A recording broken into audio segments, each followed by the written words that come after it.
উত্তরবঙ্গের একটা ছোট্ট গ্রামে থাকতো রমেশ নামের একজন চাষি। তার বাড়ি ছিল নদীর একেবারে পাশে। কুড়ে ঘর হলেও ছিল পরিষ্কার পরিচ্ছন্ন।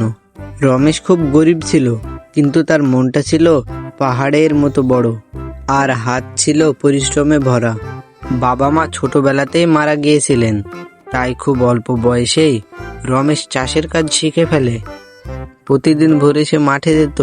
নিজের জমি ছিল না, গ্রামের জমিদার হরিপদ বাবুর মাঠে সে চাষ করত। বৃষ্টি রোদ যাই হোক, রমেশ কখনো কাজ এড়িয়ে যেত না। তার একটাই বিশ্বাস, পরিশ্রম কখনো মানুষকে ফেলে দেয় না। কিন্তু সমস্যার শেষ ছিল না। বছরখানেক ধরে বৃষ্টির অভাবে জমি শুকিয়ে কাঠ হয়ে গেল। ধান তো দূরের কথা, সঠিকভাবে পাট চাষও হতো না। জমিদার হরিপদও খুব উদ্বিগ্ন ছিলেন। তিনি জানতেন মাঠের ভালো মন্দ রমেশের চোখের মতো কেউ দেখে না। তাই তিনি রমেশকে একদিন ডেকে বললেন, শোন রমেশ, এভাবে চললে তো সবারই ক্ষতি হবে। মাঠে নতুন কিছু করতে হবে। তুই কি কিছু উপায় ভেবেছিস? রমেশ কিছুক্ষণ চুপ করে থেকে বলল, যদি অনুমতি দেন, তাহলে আমি শুকনো জমিতে সূর্যমুখী ফুল এবং তিলের চাষ করতে চাই। এগুলোতে পানি কম লাগে এবং যত্ন নিলেই ফলন ভালো হয়। জমিদার একটু ভেবে রাজি হলেন। বললেন, ঠিক আছে, তোর উপরে আমার ভরসা আছে। যা প্রয়োজন আমাকে বলবি। এভাবেই শুরু হলো রমেশের নতুন লড়াই। অন্যরা তাকে থামাতে চাইল, এই শুকনো জমিতে আবার ফসল হয় নাকি? কিন্তু রমেশ হাসতো আর বলতো, চেষ্টা করলে সবই সম্ভব। রমেশ দিনের পর দিন কঠোর পরিশ্রম করলো। সকাল থেকে সন্ধ্যা পর্যন্ত সে গাছের যত্ন নিল, আগাছা পরিষ্কার করলো এবং প্রয়োজন মতো জমিতে জল দিল। তার কষ্ট দেখে গ্রামের ছেলেপিলেরা পর্যন্ত বলতো, রমেশ কাকু কখনোই হাল ছাড়ে না। কয়েক মাস পরে সবাই অবাক হয়ে দেখলো শুকনো মাঠে হলুদ রঙের সূর্যমুখী ফুলে ভরে গেছে।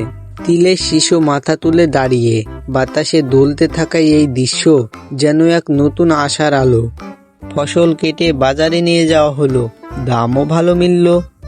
জমিদার আনন্দে রমেশকে ডেকে বললেন, তুই না থাকলে এই বছরে সবটাই নষ্ট হয়ে যেত। আজ থেকে তুই আমার মজুর হিসাবে নয়, সঙ্গী হিসেবে কাজ করবি। রমেশ অবাক হয়ে তাকালো। হরিপদ বাবু আবারও বললেন, তুই এই জমিগুলোর ফসলের অর্ধেক মালিক হবি। তোর বুদ্ধি এবং শ্রমের মূল্য আমি দিতেই চাই। রমেশের চোখে জল এসে গেল। এতদিন সে শুধু পরিশ্রম করেছিল, কোনো প্রতিদান পাওয়ার ভয় ছিল, কিন্তু আজ তার জীবন বদলে গেল। এরপর রমেশ আরো ভালোভাবে কৃষিকাজ শুরু করলো। গ্রামের সবাই তার পরামর্শ নিতে লাগলো। কেউ সবজি চাষ, কেউ ফুল চাষ, কেউ বা আবার নতুন পদ্ধতির সেচের ব্যবস্থা শিখলো তার কাছ থেকে। ক্রমে রমেশের জমানো টাকায় নিজের একটা ছোট্ট জমিও হলো। সেখানে সে নিজের মতো করে গাছ লাগালো, ধান, সবজি, শিম, ফুল, সবকিছুই। সন্ধ্যাবেলা সে বসে থাকতো একটা গাছের নিচে। বাতাসে দুলতে থাকা ফসল দেখে মনে হতো পৃথিবীর সব সুখ তার কাছে নেমে এসেছে। রমেশ বুঝেছিল মানুষের জীবনে একটা জিনিস সব থেকে জরুরি, হাল না ছাড়া। যত কষ্টই আসুক, চলতে থাকলে পথ ঠিকই খুলে যায়। তাই সে সকলকে বলতো, মাটি কখনো কাউকে মিথ্যে বলে না। তাকে তুমি যতই ভালোবাসবে, সে ততই তোমাকে ফিরিয়ে দেবে। এভাবেই একজন পরিশ্রমী গরিব চাষি নিজের যোগ্যতায় হয়ে উঠল সবার প্রেরণার উৎস। তো বন্ধুরা, আজকের এই ভিডিওটা ভালো লাগলে একটা লাইক করে চ্যানেলটিকে সাবস্ক্রাইব করে আমাদের পাশেই থাকুন।